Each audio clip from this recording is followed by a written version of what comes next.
Welcome to season 2, episode 6. Of JK, not really. It's been a hot minute since we done this. Yes, I think probably at least a couple months. Well, this whole summer. Yeah, Yeah. I know. I said it earlier. Like life has been lifing for both of us. It really has been, but I mean, especially for you. I know. So I swear, like there are days. I mean, okay, I'll preface it with I'm super grateful for the amount of people that want to come visit me. But there were definitely moments this summer with like the back-to-back visits where I'm like, oh, I can run a bed and breakfast. Like that is a life skill that I feel like I have now acquired. Which you never thought that you would be doing that, right? No. Or have that on your resume. No. And the crazy thing is, I thought like if you would have told me that out of living in Washington State, then Colorado Springs, then Clarksville, Tennessee, if you would have told me like the most visitors that I had was here, I don't know if I would have believed you. No, I get that, but I mean, like, you're close to Nashville, so That's true. Like Nashville is like a super trendy destination right now, I feel. And I guess it is closer. It's an easier flight. That's true. From the East Coast versus Colorado or Washington. That's true. You just like, I just wouldn't have expected that. But also like Andrew is back from deployment now. So I was super happy about that because he got back a little early. So that was always nice, unexpected. Yeah. So let me ask you this, because last time he was gone, but the amount of things that went wrong. Yeah. So it was your tree got struck by lightning. Your bathroom over flooded. Yep. Poor Hunter was going through some digestive issues. Oh yeah. So what happened this time? Anything crazy like that? Yes. Okay. So, and this is also so on brand to, I feel like, what would happen to me while he's gone. Yeah. So I didn't realize, because I'll be the first one to say like geography is not my strong suit. Not at all. At all. So when we moved here, like I didn't think that tornadoes happened in Tennessee. I didn't think that we were in Tornado Alley at all. Well, let me ask you this then. What alley was Tornado? I don't know. Alley. I just knew it was, I knew it existed, but I never thought it included Tennessee. Like, would you think like Kansas or yes, something like that? Absolutely. Okay. Like Wizard of Oz, like, got it. You know, like middles of Nebraska. I pictured like those states to have that issue, not Tennessee or Kentucky for that matter. And I'm horribly wrong. As we talked about on a previous episode, Clarksville was struck by an awful tornado in December. So they definitely happen here. But while Andrew was gone, it was supposed to be the tail end of tornado season. Like it was supposed to be done with. It wasn't. So there was one night here where it was such a bad warning that literally I was watching the news and it showed the map and it was like, if you're in this area, you need to get to your area of safety. Like your bunker. Basically, because you are in the path. So I grab Hunter, I hop in the bathtub with him. Yeah. I have like my battery powered lantern and like my water. I brought my charger. I was like, I guess it's happening. And then I'm sitting in the bathtub and I hear the town sirens go off. That's insane to me, just that the town itself has a siren like, to alarm people when a tornado is approaching. I'm number one, I'm from New Jersey. I am not built for this. No. And I was like trying to like convince myself that that's not what was happening. Like I was in the bathtub and I was like, oh, that must be like an ambulance. Like someone needs help. My neighbor. At the same time that a tornado is in this area. Because I feel like the sound alone is more terrifying than, I don't know. I heard like a tornado is absolutely terrifying too. The sound like a freight train. Oh, well, I called my dad and I was like, how do I know if it's coming? He goes, it'll feel like a train is about to like run over your house. And I was like, solid. Nice, Dad. Like, okay, got it. But it was real and it was the sirens. And I was just sitting in that bathtub with Hunter. And I was like, this will be the sickest joke if a tornado hits this house while Andrew's not here, but would be also extremely on brand to what typically happens to me. Could you imagine if that happened? I mean, like, thank God that it didn't. Oh, but I was sitting there fully preparing myself for that to be the reality of the situation. Thank God, again, everyone's fine. Nothing happened. The siren stopped. tornado took a different path or whatever it does. And like I got to come out of the bathroom after 45 minutes, but I had to be in there. I was like, this is crazy. Were you shaking? I would have been. No, like, I think I was just like in disbelief and I was like honestly kind of laughing through it like I typically do in this. Like, I was like, well, I humor mean, was like helping you. yeah, because what else are you gonna do? I Like mean, I'm following the protocol. Like at that point, if a tornado is meant to hit this house, it's meant to hit this house. I'm laughing because for me it's so comical right now. The picture of you in a bathtub laughing with Hunter, Yeah, like with a flashlight, with my 70-pound dog and my water bottle and my battery powered lantern, like listening to the tornado sirens. Humbling, Yeah. to say the least. Yeah, I bet. Other than that, Things are peachy. things are great as they could be. Good. I'm happy that it's onward and upward We hope. for you. Thank you. But speaking of life, just life in, Yeah. you have your bachelorette party this weekend. I do. In Nashville. Speaking of Nashville. So excited for that. So you're getting pretty close to the big day. I am. It's really coming up. How are you feeling? Like, let's do a little bride to be check-in. Yeah. How has the process been the last couple months? What's going on? So the process like leading up to getting married has been so fulfilling and so fun. Like it just feels so natural. Like this is supposed to happen. Mm-hmm. Like I'm so at ease knowing like this is my life partner. Like I can't wait to marry you, start like our life together as Mr. and Mrs. But there has been some challenges apart from Stephen a little bit that I've been personally dealing with. Okay. And it specifically has to deal with my hormones and acne and everything that a bride wants to avoid on their big day. Yeah, just every woman's like worst nightmare. Yeah. So I got off of birth control probably about like 12 months ago now, less than 12 months ago. Okay. And I just decided it was time for me. Like I'm in my 30s. Like I don't need to be on this. I've been on it since I was like, what, 15, 16? So it's been a hot minute. Mm-hmm. And like reading the research and everything that it can cause long term, I'm just like, you know what? It's time to be off of it. Right. But then I noticed about like 6 months after I was off of it, my body was finally like readjusting itself. And I started to break out with these like cystic acnes, like all over my face. Had you ever experienced that before? So I had cystic acne in college a little bit, but I think it was associated with drinking because I was basically like a binge drinker. I was definitely living the college life, yeah, to say the least. Yeah. But then I changed my diet. I went on medication and went away. Okay. But now, like, I probably have like maybe a glass of wine and maybe like a drink once a month, if anything. Mm-hmm. So I know it's not my drinking. I know it's not my eating. This is the best shape I ever been in my life. And it was like all over my chin. And then it started spreading like on my neck and on my back. Well, and that's got to be frustrating too, based on what you just said. Like, this is arguably the healthiest you've ever been, seemingly on paper. Yeah. So it's like, what is going on? I'm like, what is going on? Like, nothing is working. And I'm getting married in like 3 months. So I'm like freaking out because I'm also picturing too, like, I've had great skin in the past. And the moment that I'm going to get married and have pictures of myself as a bride, arguably the pictures that my husband as a groom, look at forever for the rest of our lives, that's probably going to be like nice pictures in our house. I don't want to see little red spots all over my face. And you also just don't want to feel like not beautiful on your wedding day. No. And it was like such a struggle too, because I kept on like beating myself up. Like my confidence just completely decreased in itself. Like I even had to ask Steven, like, are you still attracted to me? Oh, okay. That's how bad it was. Okay. Yeah. So it's finally like needing to advocate for myself. And I messaged my OBGYN and explained the situation. And she's like, you should go back on birth control, try this other medication, and then after your wedding, get off of birth control, go to your dermatologist and really get a game plan on what you can do to prevent the cystic acne coming back. And that also kind of just gives you that reassurance.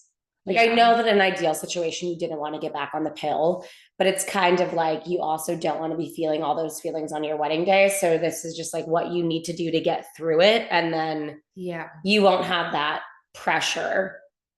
No, because it was so hard because I was like, you know, at first I'm going to try and manifest. I'm going to manifest that everything's going to be okay.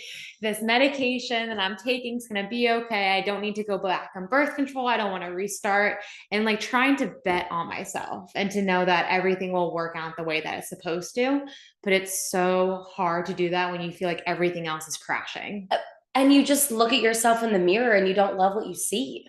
Like that's so hard. And not to be a cliche, but for I think many people, your wedding day, like I know it was for me, like it is a day that you kind of always imagine and you put up on this pedestal and you have just an idea of what you're going to look like and what you want the day to go. And just, it seems kind of shallow when you think about your appearance, but like you want to look the best you've ever looked on your wedding day. That's just how I wanted to, or I felt. No, I agree. But also, I was like getting in my head too, because I'm like, I'm 30 years old dealing with acne again.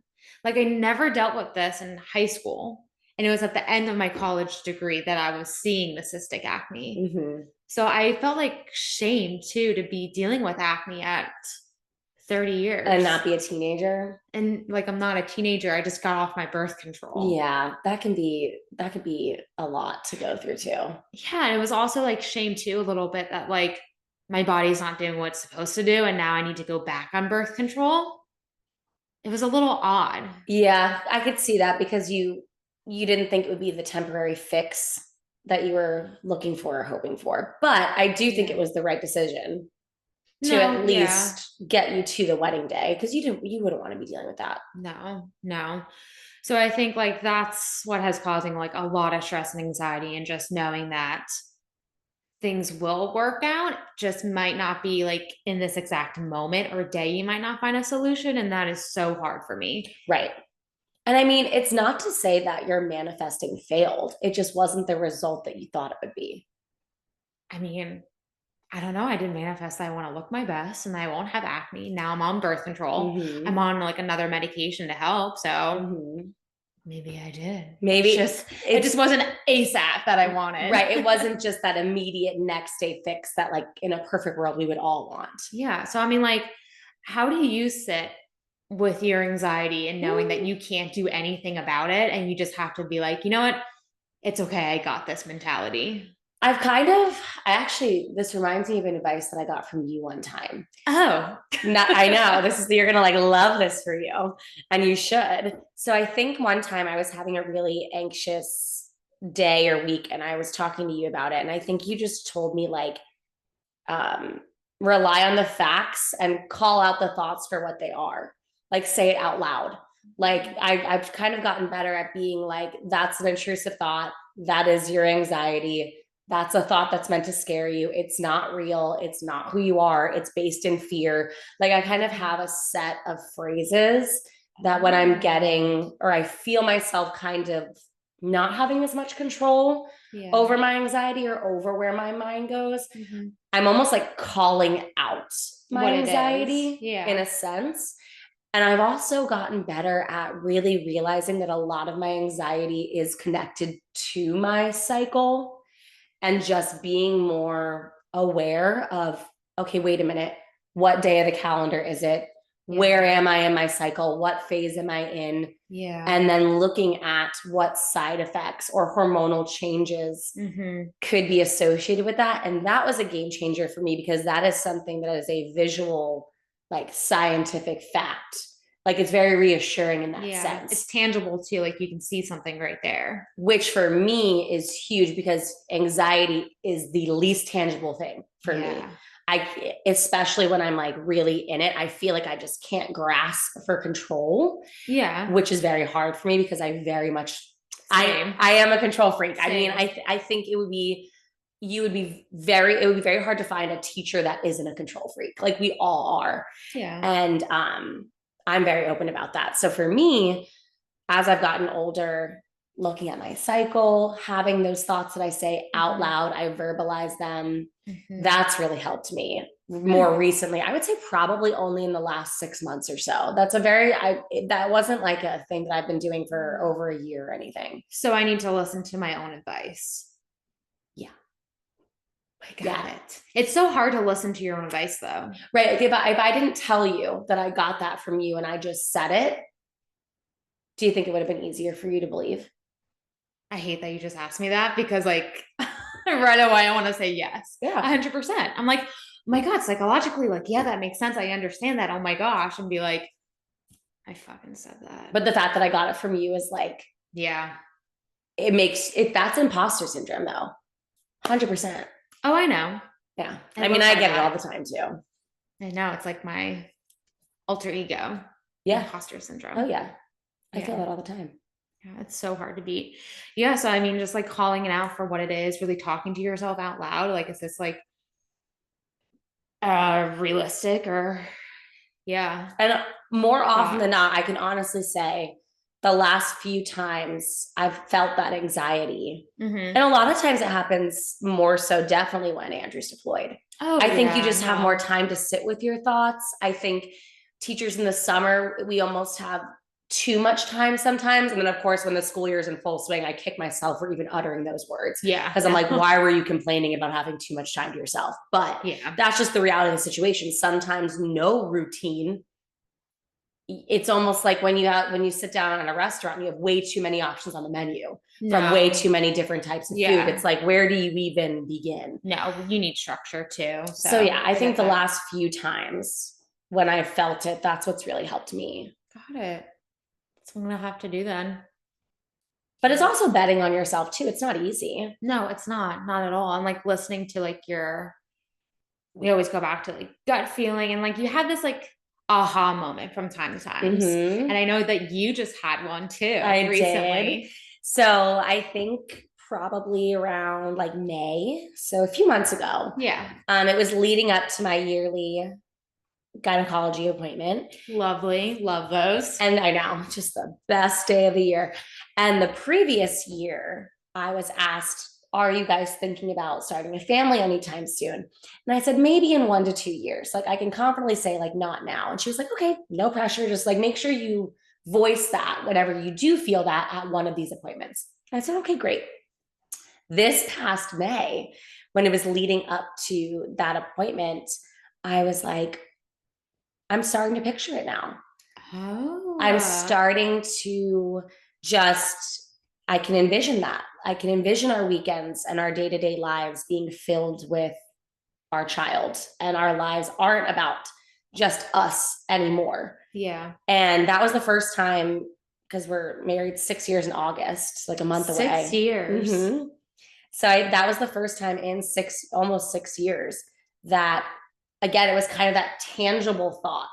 Like I could see it, I can envision it, and I'm ready for it. As ready as you can be. I was going to say nobody is ever ready for it, but the fact that you can be like, you know what? I think this time is good. Yes. And I think a lot went into that. I think, we're homeowners now. I got my master's degree. That was something I always wanted to do before I had kids. I watched my mom try to do it after she had kids, and she had to put it on hold to be the best mom for us, which I totally respect. I watched her like feel that regret sometimes. I just didn't want that to be on the table for me. Understandable. So I wanted to make sure I got that done. So like being selfish in the best way for yourself. Yeah. And for your partner. Yeah. Because once you have kids, you need to be selfless. Completely. Yeah. Yeah. Like life as you know it is over. Yeah. As you know, it's not over, but as you know it is. As you know it is. Yeah. Because you're no longer like a wife, a sister, a daughter, a friend. You're a mother, and that comes first. Yeah, arguably first. Yeah, in most cases, I would say. Yeah. And I can honestly say, like, if there were people at our wedding that saw our ceremony and obviously witnessed how in love we are with each other, and they were like, oh, we give it a year. We give it a year until she's pregnant. Like so many people said that. We were all like, yeah, like you might. You guys were young when you got married, we were 24, which is young nowadays. Babies. Yeah, I think back and it's like, wow, we didn't even know what life was going to be like, Yeah. And I think for him and I, we just were very comfortable in the fact that we weren't ready, that we just wanted to figure out who we are as husband and wife and accomplish things individually and together, and be able to pack all our things in the car and drive to Oregon and, go on that hike to Mount Rainier that was unplanned that day. We just really wanted to make sure we embraced that freedom. Absolutely, which I think every couple should if they want to, or Mhm. unless they want to start a family right away. I mean, There's it's no really up to wrong them. way. I think Yeah. it's just different. Yeah. I think that what goes along with waiting that I Yeah. didn't quite foresee, I wouldn't call it an issue, or I didn't quite foresee happening, Yeah. was just sort of that societal norm and the questioning. So like when are you gonna have kids? Why don't you have kids? And then like the assumptions, oh, you just might not want kids Right. because you guys have been married for what, 6 years almost. There's many people, like coworkers, people that we newly become friends with when we move from base to base, that when we tell them how long we've been married and we still don't have kids, they do kind of make that assumption, like, oh, they must just not want them. And then later on, as we get closer and kids come up and we voice like, oh yeah, someday, like we do want that, they're like surprised by it because of quote unquote how long we've been married. Yeah. How does that make you feel? Like, is that frustrating It or can be, hurtful? I think, Such a not frustrating therapist for, question. I know that was Yeah. not frustrating. I think for me, I think I get more frustrated because I have people in my life that have struggled with infertility. I Yeah. have people in my life that just don't have a partner, but they want kids, and Yeah. navigating your options that come with that. I have women in my life that have beautiful, healthy babies, but it didn't happen for them as quick as they expected. And Yeah. So you think of them when people are questioning you and your decisions, such yeah, as I couldn't imagine what my friends go through. right. Because how do you know that I'm not in, like that I didn't face those battles? Yeah. How do you know that maybe we don't want kids and that's okay? Like there are Yeah. people like that in my life that completely works for. I just don't like, and I maybe it just goes back into ever making an assumption. Which is so crazy that it even is one, like how did that even come about or start? And why is that our responsibility to grasp? Because I feel like those questions are directed towards the females versus not the males. They're off doing whatever. I mean, I think that's just a societal norm Yeah. and matriarchy, patriarchy, Yeah. part of society that just I think will never completely go away. Yeah. And it usually is always directed to the woman because I think it's because we're the one that It's creating life, carrying life. responsible for the 9 months of growing. I mean, yeah, it does make sense. It's just wishing that society was a little bit different Oh though. yeah, it makes sense to me. It Yeah. doesn't make me happy. Like Yeah. I understand it, but I don't necessarily agree with it. And I think it just goes, and not just in regards to pregnancy. I think you just really don't know what people are going through. No. And I think you can cause a lot of damage unintentionally by thinking certain questions are still acceptable. No, I agree. And I think as a society too, we need to kind of like tailor back a little bit with the questions and engagement with family too. Hence, I think it's appropriate for you to wait until that person brings up that topic because that's kind of like opening the door to that conversation versus you knocking on the door wanting to have this And conversation. maybe that's what it is because I'm an open book in many ways. Yeah. If I bring it up, I have no problem saying, we've waited this long, would not change a thing. I'm so glad we did it this way. However, I understand why other people feel like they were ready way before I was. And it was the first year of marriage, or Yeah. people don't want to have kids. I think it's more so, yeah, let me lead that conversation because it does have to do with me, not with you. 100%. But yeah, so we're feeling as ready as we can. Um, I'm definitely taking kind of the approach of when it's meant to happen, it'll happen. So like I betting on yourself, like what I'm doing right now, and just being like okay with the everyday like Yeah, unknown. I think almost embracing the unknown. I think you could Yeah. only have so much control. And as a control freak, that's crazy that I just said that out loud. Thank you. Yay! Hashtag growth. I Progress. know, right? I think it's just one of those things that for whatever reason, and I think this is why I knew I was ready. Yeah. I'm very at peace with it'll happen when it'll happen. Yeah. We're gonna do all the things we can, like live a healthier lifestyle, take the prenatals, track this if I choose to do so, but I'm not going to get concerned unless I'm outwardly told by a medical professional that I need to be. And I think that's fair. And I mean, like, I should be taking that advice too, like waiting for like a medical professional to be like, hey, we need to like do something ASAP with your acne or hormones. And but that also ties into self-advocacy because here you are talking to your provider about it as well. Mm-hmm. So really just standing up for yourself and your needs and wants, acknowledging that too. Right. And I don't think I was talking to my mother-in-law one time because her sister had kids before her.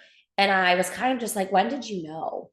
And she was like, honestly, I knew I wasn't ready. She was, and then I met one of my I think it was one of her nephews, and I was holding him, and I just clicked. And I think also the beauty for me in waiting was I got to see my sister-in-law, my cousins, some of my really close friends welcome babies into the world and talk to them and pick their brains. And they all have very different views and very different experiences and very different approaches. And I'm just like a sponge. I've been a sponge for a few years now. And I feel like I have a really great corner of women and people that I can go to. And I think there's something reassuring about that too. No, you really do, which is so nice to have. I think everybody deserves that in their life. Yeah, I'm very lucky. Yeah, because I mean, like we can go to our partners about so many things, but with this one, I feel like it's very particular and you need to have your woman surrounding you. I think there's something to be said when it comes to only women can do this. So like you're not on some level, I need to talk to somebody who's been through it or is going through it. And that's not to say that your partner shouldn't be supportive, because I think that makes a huge difference in a pregnancy and in parenthood. But I mean, there's something about like your sisterhood and like going to your girls and I agree. I think you should always have that. Yeah. And then down the line, fingers crossed, you'll have me. Fingers crossed. We'll see. We'll see. Well, a lot of changes, a lot of updates. It is. I think it's you and I are, and it's so odd because I feel like over the past, we've kind of done this. We've both entered seasons of changes, different changes, but we've both always, for whatever reason, entered that season at the same time. That's a little odd. It is. A lot of things we do are very odd. I know, but I'm just like, you're about to enter the season of being a wife. I know. And all that comes along with that. I mean, how does that feel? I'm so excited, like over the moon excited. Yeah. Ecstatic about it. But then again, like it just feels right. It just feels natural. Like, to be honest, like I feel like we're already married. We've been living together for so long. We're building a house together now. Like we own the house that we're in now. Like there's so many like milestones that we already created. It's just like that final signature for husband and wife. And it's the most beautiful shift that you're going to feel. Yeah. Like I'm really excited for you to have the wedding of your dreams, doing it your own way. And I'm really excited for you and Steven to just like say those vows and just like do it in your own style. I think there's going to be something that you feel maybe after the wedding festivities are over where you're just like, damn, we did it. That was it. Like, no, I'm so excited for that. I'm also really excited to see him like wear a ring. I don't know what it is about it. It's just so like sexy to me. Oh, love it. No shame in being a little territorial. There's no shame in that. Take it from me. Well, you like take it to a whole other level. Sometimes. Jacq, when we get coffee and a girl looks at him and is nice. Oh yeah. You're like, why are you talking to her? There's definitely, I definitely have overprotective tendencies. Yeah, he's ordering his coffee. That's why he's talking to her. Okay, cool. I'm glad you know that. Oh yeah, I'm like any true psychopath. I'm fully aware. I just, that's my man. That he is. But no, I definitely get there's something attractive about like your significant other wearing the ring. Yeah. It's like official. I don't know. I know. Also, I think like we wear the engagement ring for so long. Yeah. And they don't typically. No. So to like solidify everything with that too. Yeah. It's just gonna be really nice. I'm excited for you. And I mean, I'm Thanks. definitely excited to celebrate you this weekend. Ooh, I'm so excited to have like all of my friends from like different journeys in my life to be together and just to support me in this like lifestyle that I decided to choose for myself. It's just words can't even like explain what that means to me. You said, are you getting? Yeah. You can't start crying already. Oh, I'm gonna cry so much. I'm gonna really try not to. But I think you said something when I picked you up from the airport, and this will kind of be the last thing that I pick your brain about on this episode. You said that it's going to be kind of hard for you to almost accept the celebration of you and like the love that you're receiving from like all these different women in all different paths of your life. Why do you think that is? Thanks. I know you're making me tear up because I'm watching you tear up. God, I think there's so many different emotions that fall into that question for me to answer it fully right now. And I think it has a lot to do with like just appreciation and awareness, knowing that not a lot of people have this much support. But I think it's also like sense of worth too. Like, what did I do to deserve these people in my life? And I need to take a step back and to be like, it's reciprocated though. Like what I give to them, they're getting back to me. And I think that's also like a lot to do with my past trauma because my sense of worth just completely evaporated, to say the least. Like I just didn't have any. So I'm like slowly like building it up and like because of that, self questioning, like, do I deserve this? And I think I completely hear you and I agree with everything you said, knowing what you went through. I think it's also because this is one of the first times it's been like all of these girls like celebrating you post everything you went to, like in person all together. And that can be heavy. Very much so, because I think there's only 2 girls that don't know to the fullest extent. And that's not on them. That's because I met them after everything that happened. Right. Hence, you and another handful of girls were kind of like my rocks. And I don't know what I would do without you guys. So, because of that, too. Yeah. It gets me like very, very emotional. Yeah. And then you have your future sister-in-law coming and those girls that kind of represent this new chapter that I'm in right now. And I'm just like, just to have people love me unconditionally again can be a lot. I feel that. And like I'm such a giver too. So if someone like even like gifts me something, like I have this like thought like, oh my goodness, I need to gift them something and then do something else too to make them feel appreciated. And I'm like, wait, that's their love language. That's how they show this. It's okay. So it's going to be hard. It's going to be a lot, but in the best way possible. Right. It's also for a really, really amazing reason. Like if you would have told me 3 years ago that this is where you would be, I